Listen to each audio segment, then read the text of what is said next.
Good morning from Kalpa homestay. কালপার হোমস্টেটার নাম হলো প্যানোরামা হোমস্টে। তো আমি আমার সিরিজটা শুরু করেছিলাম সিমলা থেকে।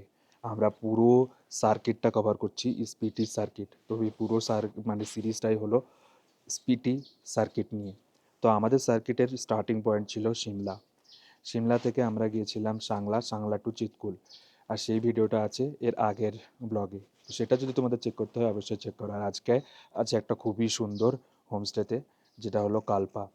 আমরা কাল এসেছিলাম সাংলা থেকে চিটকুল গিয়ে, চিটকুল থেকে সাংলা হয়ে আবার কালপাতে। তো প্রায় আমাদের লেগেছিল 6 ঘন্টা মতো জার্নি। বাট কালপাতে যখন পৌঁছালাম, কালপার এই হোমস্টেটা আরও সুন্দর। আর কালকের যে জার্নিটা ছিল সেটা ছিল বিশাল ভয়ঙ্কর। মানে ইন্ডিয়ার one of the most dangerous যে রাস্তাটা আছে, রোড, সেই রোডটা কভার করেছিলাম, যেটা আমি করেছিলাম রাত্রে এবং দিনে, দুটোর ভিউই আছে। সেই ব্লগটা যদি চেক করতে চাও, আগের ব্লগটা অবশ্যই চেক করতে পারো। আর তার আগে দেখে যাও এই ব্লগটা। আর আমি কোথায় স্টে করেছি আজকে। এটা হলো প্যানোরামা হোমস্টে। আর আছি পুরো আপেল বাগানের মধ্যে। Let's see. এই হচ্ছে হোমস্টের বেলকনি। আর হোমস্টের বেলকনি থেকে ঠিক এই রকম স্নো ক্যাপ মাউন্টেন দেখা যাচ্ছে একদমই কাছে। তোমরা যদি কালপাতে কোনোদিনও প্ল্যান করো, তাহলে এই হোমস্টেটা অবশ্যই তোমরা যোগাযোগ করো। কারণ এই হোমস্টেটা পুরোটাই নিচে, যেটা দেখতে পাচ্ছ, এই যে নিচে দেখা যাচ্ছে, নিচে সব আপেল বাগান। এবং এই হোমস্টেটা নিজেই আপেল বাগানের মধ্যে, পুরো বলতে পারো তোমরা ফরেস্ট গেস্ট হাউসের মতো। চারিদিকে আপেল বাগান, পুরো জানালা পর্যন্ত, তার মিডিলে আছে এই হোমস্টেটা। আর আমাদের গাড়ি ঠিক এইখানে লাগিয়ে দিয়েছি আপেল বাগানের মধ্যেই, দেখাও যাচ্ছে না। আর হোমস্টেটাও একটু দেখিয়ে দিই। আমি আগের ব্লগে দেখিয়েছি, আগের দিনের ব্লগে, যে হোমস্টের রুম টুম কি আর কীরকম আছে না আছে সেগুলো। তো সেটা যদি চেক করতে চাও অবশ্যই ডেসক্রিপশানের লিঙ্ক আমি দিয়েই দিয়েছি, সেটা চেক করতে পারো। This one. এখন রুমে সবাই শুয়ে আছে, আমি দেখাতে পারবো না, কিন্তু এই হচ্ছে ডাইনিং হোমস্টেটার। আর ঠিক এখান থেকেই পুরো রেঞ্জটা দেখা, পুরো রেঞ্জটা হলো তোমার কৈলাস পর্বতের যে রেঞ্জটা, সেই রেঞ্জটাই এটা চলে গেছে। আর একদমই কাছে স্নোক্যাপ, এত কাছে স্নোক্যাপ মাউন্টেন আমি কোনোদিনও দেখিনি।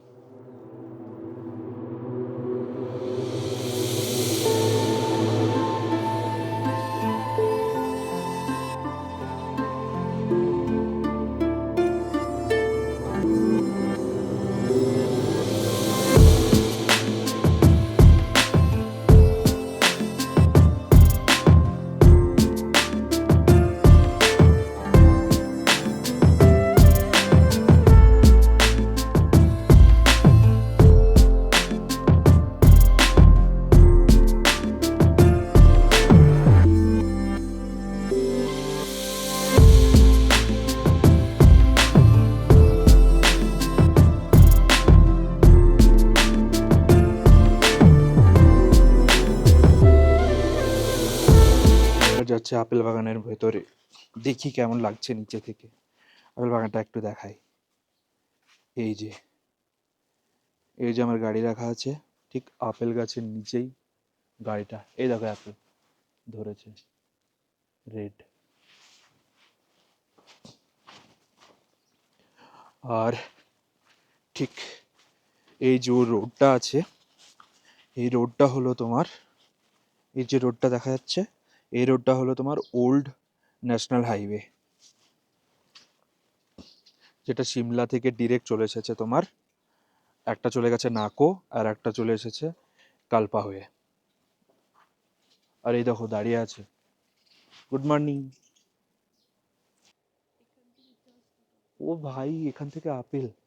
আরে এক্ষুনি আমরা আপেলটা পেলাম এখানে। এই যে দুটো আপেল, আপেলটা দেখায় কতটা আপেল ঝরে পড়ে আছে এখানে। এই দেখো, সি, অনেকগুলো আপেল ধরে আছে এখানে।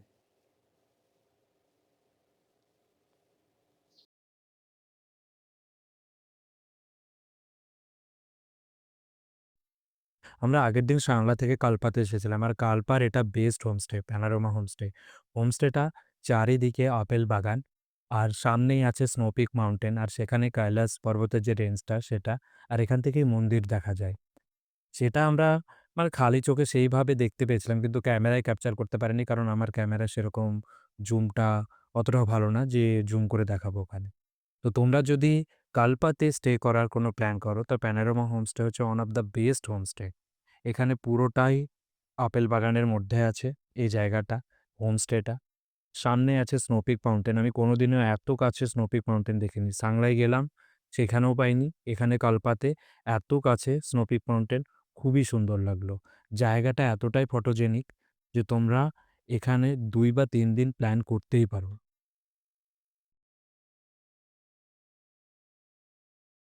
তো আজকের প্ল্যান হলো আমাদের কালপা থেকে যাব তাবো।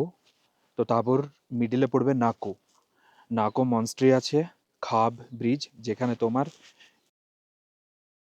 তো নাকোতে নাকো মনস্ট্রি আছে, আর সাতলুজ রিভার আর স্পিটি রিভারের যে মিলনটা হয় সেটা খাব ব্রিজের নিচে সেটা দেখা যাবে। তো ওইখানে একটা ভিউ পয়েন্ট আছে। আর মনস্ট্রি আছে নাকো মনস্ট্রি আর পু মনস্ট্রিটা হয়তো আমরা স্কিপ করতে পারি যদি আমাদের টাইমে না হয়। এখান থেকে তাবো দেখাচ্ছে 160 কিলোমিটার। 160 কিলোমিটার আমাদের যেতে প্রায় 7 থেকে 8 ঘন্টা লেগে যাবে পাহাড়ের রাস্তায়। তা রাস্তা খুব ভালো আছে বললো, মানে এই ন্যাশনাল হাই রোড যেটা গেছে সেটা দিয়েই আমাদের যেতে হবে। তো রাস্তা খুব ভালোই থাকবে। আমরা যে চিতকুলের রাস্তাটা দেখেছিলাম সেটা হচ্ছে ওয়ার্ল্ডের ওয়ান অফ দ্য ডেঞ্জারাস রোডের মধ্যে একটা পড়ে। সেটার এক্সপিরিয়েন্সটা তো তোমরা ওটা দেখলে মানে আগের ভিডিওতে দেখতে পাবে।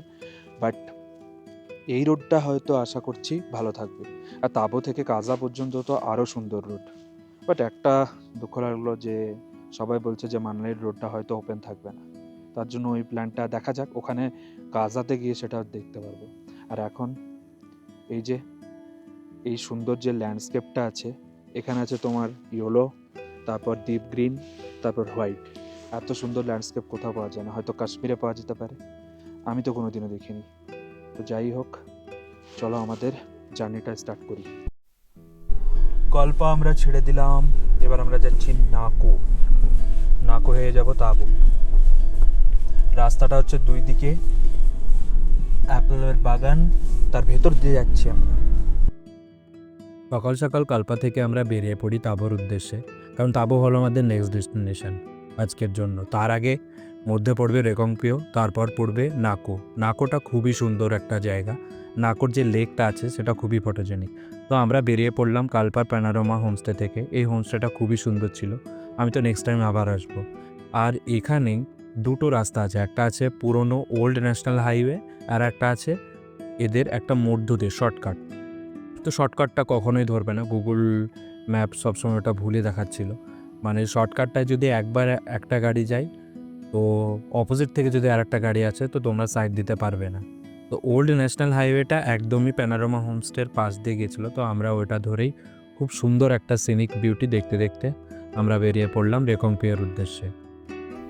রেকংপিয়াং পৌঁছে গেলাম। আর রেকংপিয়াং যখনই আসে সবুজ বাসটা চলে আসে। রেকংপিয়ারের এটা মেন মার্কেট, তার ঠিক ডান দিকে নিয়ে নিতে হবে। এই রে ও আচ্ছা, গাঁড় মেরেছে রে। হ্যাঁ হ্যাঁ হ্যাঁ হ্যাঁ, কোথায় রেড লাইট ছিল? আরে সামনে রেড লাইট ছিল। জায়গায় ছিল, দেখতে পাইনি, কেস খেয়ে গেছি। হ্যাঁ, তো আমরা এখন বেরিয়েছি রেকংপিউ থেকে। আমরা যাচ্ছি নাকো পথে। নাকো ডিস্টেন্স এখান থেকে দেখাচ্ছে around 79 kilometres and the road is Assam, just like yesterday. এই NH5 ধরেই যাচ্ছি। এবার রিকংপিউ থেকে বেরোনোর সময় হঠাৎ করে মানে একটা কেস হয়ে গেছে লিটারেলি। সো বেসিক্যালি হয়েছেটা কি, রেকংপিউ থেকে একটা জায়গায় একটা ইউটার্ন নিতে হয় ওর শহরের মধ্যেই।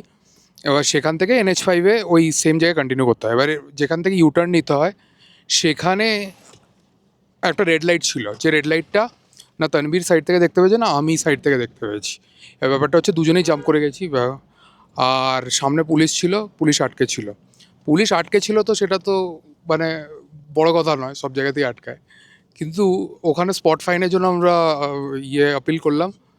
And that guy was so polite, he said कि हाँ हो जाएगा, सब कुछ हो जाएगा, कोई इशू नहीं है, आप कहाँ पे जा रहे हो, कैसे कर रहे हो, ऐसे करके বলে দিল। দিয়ে বলে তারপরে স্পট ফাইনের জন্য অনেকক্ষণ ধরে মোবাইলে কি খুটখাট করছে, আমরা ভাবছি যে কী করছে কে জানে, হয়তো কোর্টের জন্য ইএফএই করে দেবে, কিছু একটা করে দেবে। দিয়ে ডিএল নিয়ে অনেকক্ষণ ধরে খুটখাট করার পর দেখলাম ফেরত এলো। ফেরত এসে বললো যে 500 টাকা অলরেডি দেওয়া হয়ে গেছে, দিস ইজ দ্য চালান, আপনি আমাকে জাস্ট 500 টাকা দিয়ে দিন। তো সেটাই আমরা দিলাম। তো it shows a great honest policeman. আর তুমি কি বলছিলে? আমি ওটাই বলছিলাম যে অনেস্টিটা দেখালো। অন্য জায়গার পুলিশ কি করে, পুরো মানে এরকম করে বলে চালান কাটতে গিয়ে চালান কাটে না, তারপরে ঠিক আছে তোমার এত টাকার 5,000 টাকা চালান হয়, ঠিক আছে তুমি আমাকে 1,000 টাকা দিয়ে দাও, আমি আর তোমাকে চালান দেবো না। এরা চালানটা দিল 500 টাকা, বললো 500 টাকায় আমি নেবো, ঠিক আছে তুমি স্পট ফাইনে আমি 500 টাকায় দাও, আমি 500 টাকা তোমাকে এখানে পেও করে দেবো গভর্নমেন্ট সাইডে। আর সেটা পেও করে দিল, আর আমাকে চালানটা দেখিয়েও দিল, বললো ফটোটা তুলে নাও, আর ডিসপোজও হয়ে গেল কেসটা। এটা একটা বেস্ট, মানে খুবই অনেস্ট পুলিশটা বলতে গেলে। আর তাছাড়া আমরা এটাও এক্সপেক্ট করছিলাম যে এটা জাস্ট দিওয়ালির পরে বলে হয়তো পকেটে টাকা ঢোকানোর জন্য করছে, but that was not the case. The guy was very honest. আর একটা এক্সপিরিয়েন্স আমি বলতে চাই, মানে হিমাচলের শুধু পুলিশ না, ড্রাইভার থেকে শুরু করে যারা আছে, মানে এখানে হিমাচলের সবাই মানে খুবই পোলাইট। আমি একটা জায়গায় প্রবলেম হয়েছিল মনে পড়ে, ওই যে গাড়িটা ঘোরাতে গিয়ে প্রবলেমটা হয়েছিল, ওখানেও একজন আসলো ড্রাইভার, দিয়ে বললো ঠিক আছে দাদা তুমি করো, আমি ফটাফট তোমাকে ঘুরিয়ে দিচ্ছি। ওখানে নিজেই উঠে বললো যে ঠিক আছে আমি ঘুরিয়ে দিচ্ছি, দেখি সুন্দরভাবে ঘুরিয়ে দিল। ওখানে অন্য জায়গার ড্রাইভার যদি হতো, মানে কি বলবো, ফার্স্ট স্টেশন ওরা দেখাতোই এরকম ব্যাপার। বাট এরা খুবই পোলাইট, যাকে যেখানে হেল্প করার করার সব কিছু করছে। That is true. এখানে এটা দেখা যাচ্ছে কিনা জানি না, এটা হচ্ছে বেসিক্যালি আমরা এখান থেকে ইউটার্ন নিয়ে নাকোর সাইডে যাব। আমরা কালকে এই সোজা রাস্তাটা ধরে এসেছিলাম, এখানে ইউটার্ন সোজা রাস্তাটা ধরে এসেছিলাম, এই রাস্তাটা অ্যাকচুয়ালি ওই দিকেই যাচ্ছিল। দিয়ে আমরা এখন সোজা বেরিয়ে যাবো নাকোর দিকে। আমরা নাকোর দিকে যাচ্ছি, মানে স্পিটির থেকে এন্ট্রি নিচ্ছি, আর পুরো ল্যান্ডস্কেপ গ্রিন থেকে পুরো গ্রে হয়ে আসছে, মানে পুরো ডেজার্টেড পাহাড় চলে আসছে। সুন্দর লাগছে।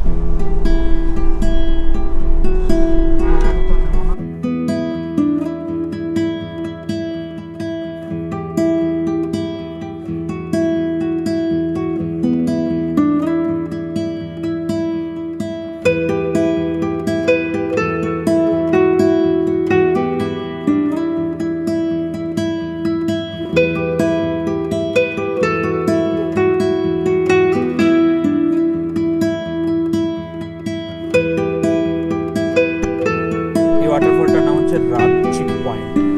ওকে, এখানে কেউ আসলে একদম দাঁড়াবে না, এতটাও ভালো না জায়গাটা, ফালতু, এমন কিছু নেই দেখা। আমরা শুধু দাঁড়িয়েছিলাম, তার কারণ ছিল তো বলে দাও, আমরা শুধু দাঁড়িয়েছিলাম তার কারণ ছিল হচ্ছে একটা ট্রাভেলার এসে দাঁড়িয়েছিল, সেখান থেকে এক গোষ্ঠীর লোক এসে দাঁড়িয়েছিল, আমরা ভেবেছিলাম তো বলা যায় আমাদের দেখে আরো 14 গোষ্ঠীর লোক। এই পয়েন্টটা একদম ডিসঅ্যাপয়েন্ট করে দিল আমাদেরকে, কারণ ট্রাভেলাররা সেখানে দাঁড়িয়ে হাইপ ক্রিয়েট করে দিয়েছে জায়গাটা। হাইপ ক্রিয়েট করেছে মানে এই ওয়াটারফলটা, যে এত সব ট্রাভেলারগুলো এখানে দাঁড়াচ্ছে, মানে একটা ভিউ পয়েন্ট বলে এটাকে চালাচ্ছে, এটা না দেখলেও চলবে এমন কিছু না। পাশে সালতুজ রিভার, যেটা আমরা 2 দিন ধরে সালতুজ রিভারের পাশ দিয়েই গাড়ি চালাচ্ছি, আর সামনে এখন স্নোপিক মাউন্টেন দেখা যাচ্ছে, কত সুন্দর। এখানে স্নোক্যাপ মাউন্টেন দেখা গেলেও অনেক নিচে আছে, আর নিচে থেকেও স্নোক্যাপ মাউন্টেনটা দেখা যাচ্ছে।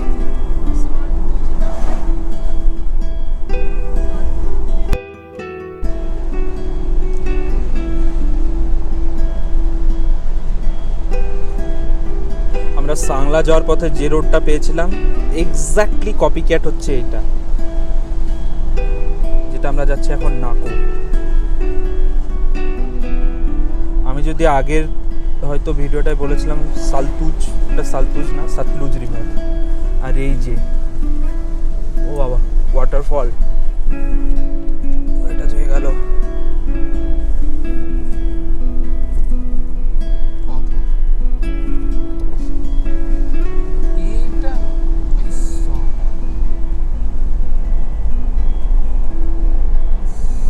ল্যান্ডস্কেপটা দারুণ, খচ্চর যাচ্ছে। শিওর এটা নয়? এটাই। তাহলে আমরা ওই দিন চিল্লাচ্ছিলাম কেন যে কভার করে চলে এলাম?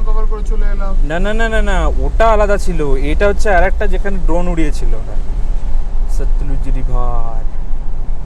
Wow, wow.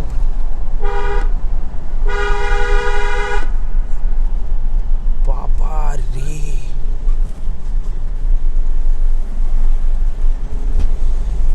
এটা কি?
Lifetime experience.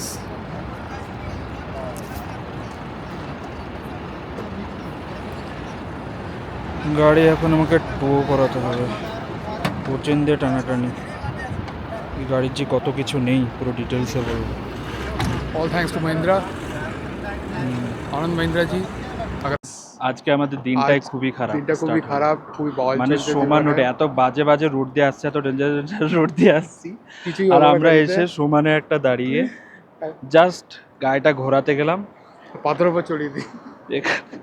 পাথরের টিলা ছিল, উঠিয়ে দিলাম। আর মানুষের দেখো বিপদ কোথাও কিভাবে থেকে আসে। পুরো সোজা রাস্তার উপর পাথরের টিলার উপর উঠে গেছে গাড়ি।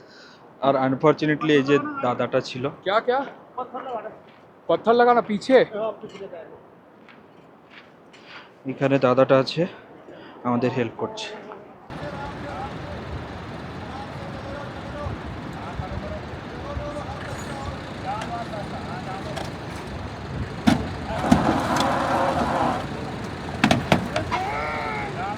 ओ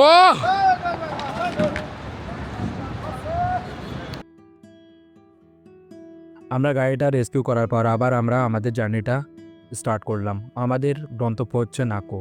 তো নাকো যাওয়ার পথে এই যে রোডটা পড়ে, এই পাশেই বয়ে গেছে সতলুজ রিভার, আর তার আশেপাশে রকি মাউন্টেন।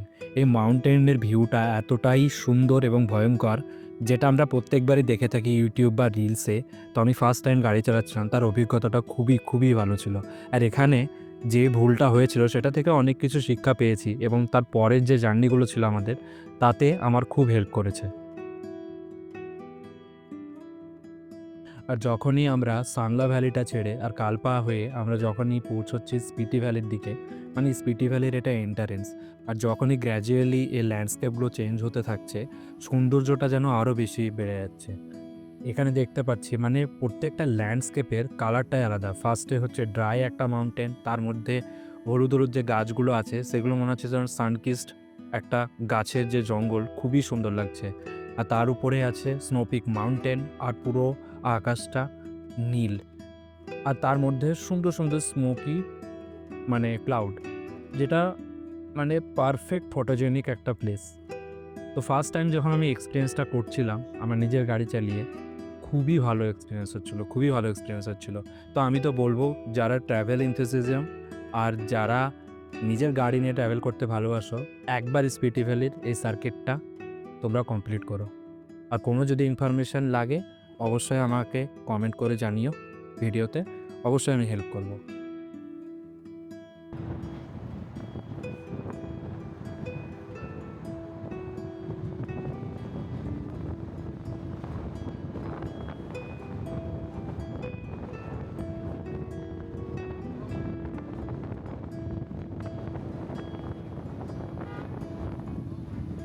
স্পিটি ভ্যালির one of the main attraction হলো খাব ব্রিজ, যেখানে স্পিটি রিভার আর এই সাতলুজ রিভারের মিলনস্থল দেখা যায়। তো তোমরা যখন কালপা থেকে বেরোবে এই সাতলুজ রিভারের পাশ দিয়েই তোমরা পৌঁছাবে খাব ব্রিজ। আর খাব ব্রিজের এখানে দেখা যায় এই মিলনস্থলটা। এখানে যে ল্যান্ডস্কেপটা আছে, ল্যান্ডস্কেপটা 360 যে ভিউটা আছে খুবই সুন্দর। এখানে ড্রোন ওড়াতে দিলে খুব ভালো হয়, অনেকে ড্রোন উড়িয়েছে কিন্তু আমি সেখানে ওড়াতে পারিনি, কারণ ওখানে আর্মি এরিয়া ছিল, যেখানে আমি ভেবেছিলাম যে এখানে ওড়ানোটা ঠিক হবে না। তবুও খালি চোখে আর ওখানে নর্মাল ক্যামেরাতেও এত সুন্দর ফটো তোমরা ক্যাপচার করতে পারবে, কারণ ল্যান্ডস্কেপটাই এরকম। তারপর ওখানে 15 থেকে 20 মিনিট স্পেন্ড করে তোমরা বেরিয়ে যেতে পারো নাকোর উদ্দেশ্যে। তো one of the best place এটা একটা।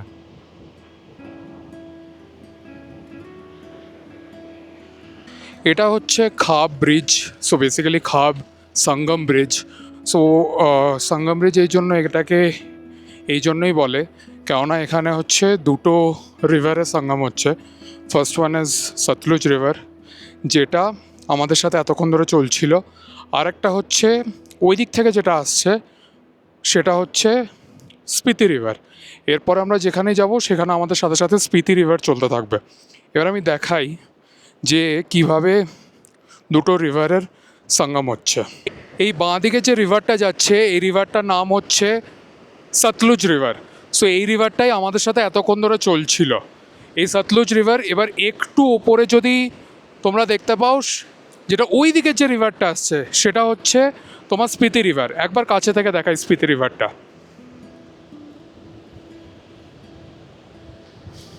এটাই সেই খাব ব্রিজ যেটার ওপর দিয়ে আমি এখন হেঁটে হেঁটে যাচ্ছি। এবার আমি স্পিতি রিভারটা দেখাবো, যেটা ওই দিক থেকে আসছে। এখানে হাওয়ার তেজ বড্ড বেশি, সেই জন্য জোরে জোরে চিৎকার করে কথা বলতে হচ্ছে। জানি না এটা সুন্দর করে রেকর্ড হচ্ছেও কি না, তবে হাওয়ার তেজ প্রচণ্ড বেশি। আর কিছুটা হলেও এএমএস হচ্ছে, অল্টিটিউড অ্যাকিউট মাউন্টেন সিকনেস।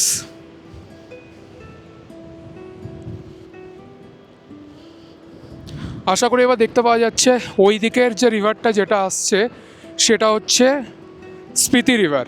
এবার এই দুটোর এখানে হচ্ছে সঙ্গম। এটা হচ্ছে সেই সঙ্গমের জায়গাটা যেখানে স্পিতি রিভার ডান দিক থেকে আর সতলুজ রিভার বাঁ দিক থেকে এসে মিলছে। তো আমাদের এখন ডিসাইড হলো যে আমরা এই খাব ব্রিজ, মানে আমি এই খাব ব্রিজটা পার করে যাব। তানবীর ওদিক থেকে গাড়ি নিয়ে আসবে আমাদের বাহনকে নিয়ে। তো একবার সেটাকেই দেখাই। জাস্ট আমাকে খাব ব্রিজটাকে পার করতে হবে। আমি জাস্ট এবার ক্যামেরাটা ঘুরিয়ে নেবো হালকা করে। আসছে আমাদের বাহন। I don't know whether it's visible or not. It's coming. Yo, it's here. Okay, so let's go.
Have reached নাকো।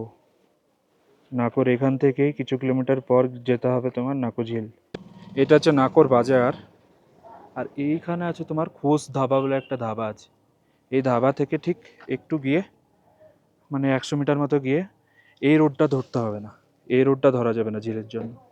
ঠিক এখান থেকে রাইট সাইডে একটা রাস্তা চলে যাবে সোজা, ওখানে গিয়ে একটা পার্কিং এরিয়া আছে, ওই পার্কিং এরিয়াতে পার্ক করে তারপর আমাদেরকে একটু হেঁটে যেতে হবে ঝিলে যাওয়ার জন্য। অবশেষে আমরা পৌঁছালাম নাকো। নাকো ভিলেজটাকে স্পিটি ভ্যালির প্রবেশদ্বার বলা হয়। তো নাকোটা এতটাই সুন্দর আর এতটাই ফটোজেনিক যেন একদম পোস্ট কার্ডের মতো দেখাচ্ছিল। আর নাকোর যে লেকটা আছে আর তার পাশে যে পাহাড়গুলো আছে, স্নোপিক মাউন্টেনও আছে, ডেজার্টেড মাউন্টেনও আছে, তার সঙ্গে কিছু কিছু গাছ আছে, যেটা লাদাখে আমরা সচরাচর দেখতে পাই। এত সুন্দর পোস্ট কার্ডের মতো ভিউটা দেখিয়েছে, মানে অসাধারণ, ব্যাখ্যা করা যায় না।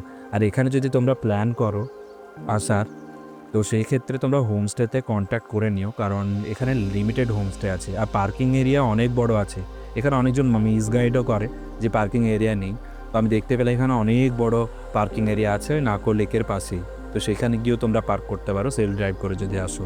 আর এখানে ঠান্ডাটা অনেকটাই বেশি, কারণ অনেকটা উঁচু আর পুরো ন্যাড়া পাহাড় আছে, তো সেই ক্ষেত্রে হাওয়াটাও খুব বেশি লাগছিল।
আমাদের আপাতত নাইট ড্রাইভ চলছে।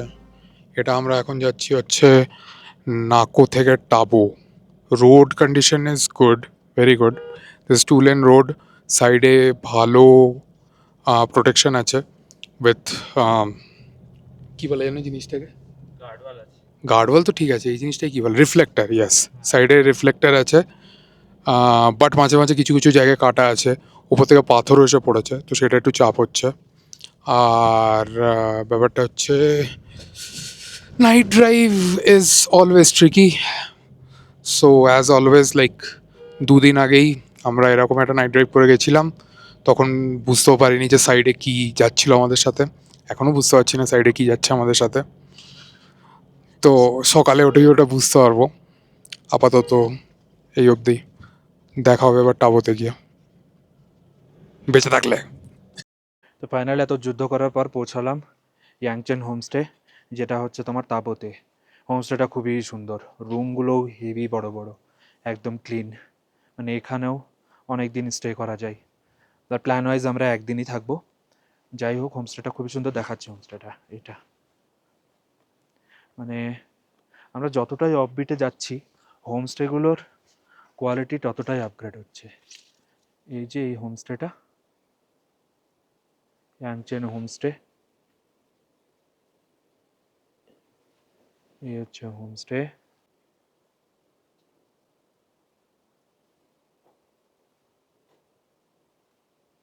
এই হচ্ছে হোমস্টে। আর হোমস্টের তোমার অনেক বড় পার্কিং এরিয়া। আর একটা জিনিস হচ্ছে, আমরা যে রাস্তা দিয়ে আসলাম সেটা পুরো ভ্যালির ভেতরে। আর এই হোমস্টেটা মানে নাকোটার পুরো জায়গাটায়, মানে তাঁবু, সরি নট নাকো, তাঁবুর পুরো জায়গাটাই একটা ভ্যালির মধ্যে।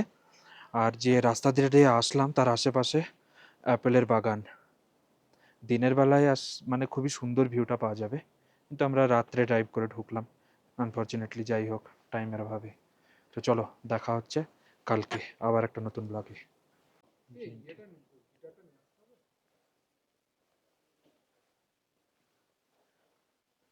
এই হচ্ছে হোমস্টের ভেতরে।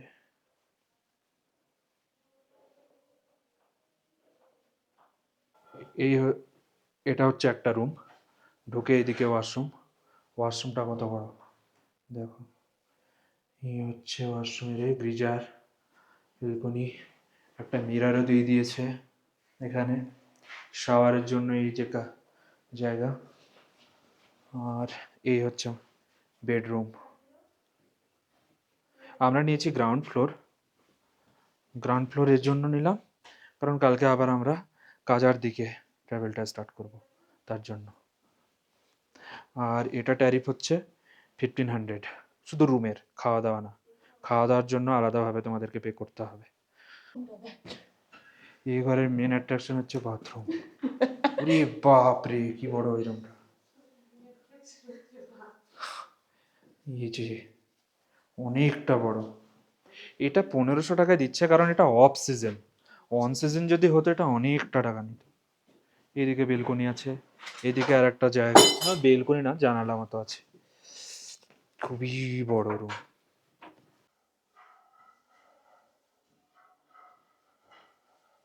আর একটা আপডেট দিয়ে দিই, আমরা বলেছিলাম যে রোডের কন্ডিশনটা খুব ভালো, কিন্তু লাস্ট 29 কিলোমিটার যেটা তোমার নাকো থেকে স্টার্ট হচ্ছে, ওইটা পুরোটাই সিঙ্গেল লেন, আর রোডটা খুবই খারাপ।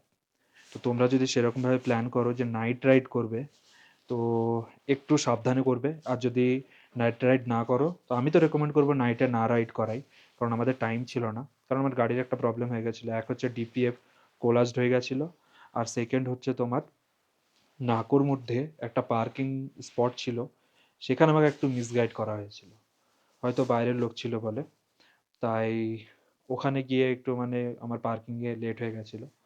তো সেক্ষেত্রে একটু লেট হয়ে যায়, প্রায় 1.5 ঘন্টা থেকে 2 ঘন্টা আমাদের ওখানেই খেয়ে নেয়। তো তার জন্য আমাদের রাত হয়ে যায় তাঁবুতে আসতে। কিন্তু তাঁবুতে তো যদি তোমরা দিনের বেলায় কভার করতে পারো, খুবই সুন্দর লাগবে। মানে পুরোটাই একটা ভ্যালির ভেতর দিয়ে আসছে, দুই দিকে আপেলের বাগান। আর যে গাছগুলো আছে, গাছগুলো পুরো ইয়েলোর, মানে ইয়েলো ইয়েলো টাইপের, খুবই সুন্দর। এবার বলি আমাদের গাড়িতে কি হয়েছিল। আমরা যখন কালপা থেকে স্টার্ট করেছিলাম, মানে সতলুজ রিভারটা যেটা আসছিল তার পাশ দিয়ে আমরা আসছিলাম, তখন আমি ওখানে দাঁড়াই একবার ড্রোন শট নেওয়ার জন্য। তো ওই ড্রোন শটটা নেওয়ার পরেই মানে জায়গাটা, পার্কিংয়ের জায়গা বহুত বড় ছিল, অনেক বড় ছিল। কিন্তু ওখানে কি ছিল, প্রবলেম একটাই, যে তোমার ওখানে একটা পাথরের টিলা ছিল, আর ওই টিলাটা কি করেছে আমি দেখতে পাইনি। আনফর্চুনেটলি আমারই মিস্টেক ছিল ওটা। তো ওইখানে কি হলো, গাড়িটা একদম তুলে দিয়েছিলাম। গাড়িটা যেই ওখানে স্টার্ট দিয়ে তুলে দিই, তারপর গিয়ে মিডিলের ওই চেসিসে লেগে যায়, তারপর ওই কাণ্ডটা হয়। আর আনফর্চুনেটলি এমন একটা জায়গায় আমরা ফাঁসিয়েছিলাম গাড়িটা, মানে দেখতেই পাচ্ছ এখানে যে ট্রাকের যে ড্রাইভারগুলো ছিল এখানে খুবই হেল্পফুল ছিল, সবাই পাঞ্জাবের ছিল। তো আনফর্চুনেটলি তারা ছিল আমাদের জন্য, খুবই ভালোভাবে আমাকে হেল্প করেছে। লাস্টে কি হলো, ফার্স্টে করলো জ্যাক নিয়ে আসলো, জ্যাক নিয়ে তোলার চেষ্টা করলো গাড়িটা, তাও উঠলো না। তারপর টোচেন করে লরিটা দিয়ে টেনে তারপর আমাদের গাড়িটা উদ্ধার করলো। সেক্ষেত্রে আমি বলছিলাম যে কিছু টাকা নেবে কি না, কিছুতেই মানলো না, ওরা এতটাই হেল্পফুল ছিল। টাকা না নিয়ে আমাদেরকে ওখান থেকে বের করলো। তবুও আমি 500 টাকা দিলাম, আর একজন যিনি একদম ফার্স্ট থেকে ছিল তাকে দিলাম।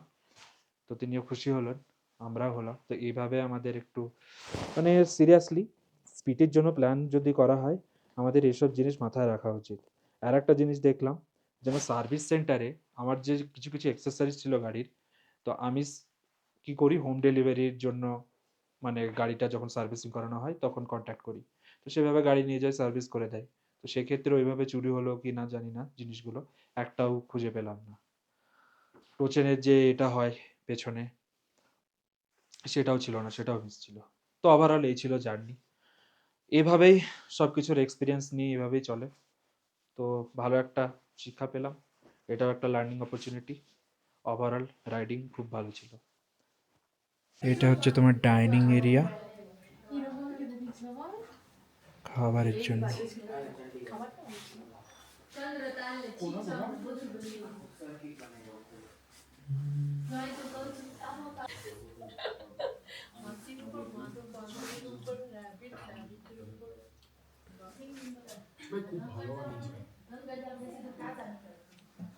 খুব ভালো। আলু আছে, পেঁয়াজ আছে। আমাদের খাবার দাবারের কথা আসছে এখন। ওটা কত সুন্দর লাগছে। কি কি খাবার দিয়েছে? রুটি দিয়েছে, এখানে চিকেন, চিকেনটা বোঝা জিরা, যাচ্ছে না আলু। চিকেন কিনা। ওটা পাতে ঢাললে বোঝা যাবে। হ্যাঁ, আর ওখানে আছে আলু। দাঁড়া আমি তুলে দিচ্ছি, তখন থেকে হোমস্টেটা হাতে দারুণ। ধরে ক্যাটক্যাট করিস না। এরা এখন খুবই খুশি, কারণ খাবার দাবারগুলো খুব ভালো পেয়েছে, তার সঙ্গে আনএক্সপেক্টেড একটা হোমস্টে পেয়ে গেছে। আজকের দিনে বেস্ট কেউ রিয়াকশন দিচ্ছে না। আজকের দিনে বেস্ট এক্সপিরিয়েন্স এটা, কারণ আজকে যা যা হয়েছে আমাদের সাথে। থ্যাংক ইউ, তার জন্য তোমার গাড়ি তোমার উল্টে প্রেমে পড়ে গেছে, গেছি। তারপর কত হচ্ছে- সুন্দর সুন্দর রিয়াকশন দিচ্ছ তো।